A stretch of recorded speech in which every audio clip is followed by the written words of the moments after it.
अस्सलाम वालेकुम दोस्तों।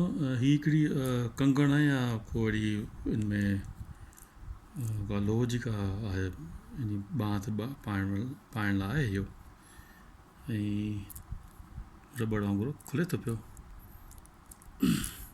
ही चवंदा त जंहिंखे ब्लड प्रेशर थिए थो ही उहे पाइनि था पिया ऐं जंहिंखे ब्लड प्रेशर आहे उन खां हीअं मूं लारायो आहे ऐं उन मूंखे ॿुधायो त हिन जे पाइण सां हुनजो ब्लड प्रेशर बिल्कुलु नॉर्मल रहे थो पियो ऐं डॉक्टर बि चवंदा त तुंहिंजो नॉर्मल कीअं थियो। हालांकि उहो पेशेंट हुई ब्लड प्रेशर जी ऐं हुन खां मूं ही वठी ही मूं तव्हांखे ॾेखारियो थोरो ॾिसो सही ही कहिड़ी शइ आहे। छा वाक़ई हिन सां ब्लड प्रेशर नॉर्मल थी सघे थो। सो तव्हांजे मूंखे गाइडलाइन खपे थी त डॉक्टर हज़रात जेके बि आहिनि असांखे ॿुधाइनि त हिन अहिड़ी शयुनि सां ब्लड प्रेशर ते को फ़र्क़ु पए थो पियो। ठीकु आहे, वॾी महिरबानी।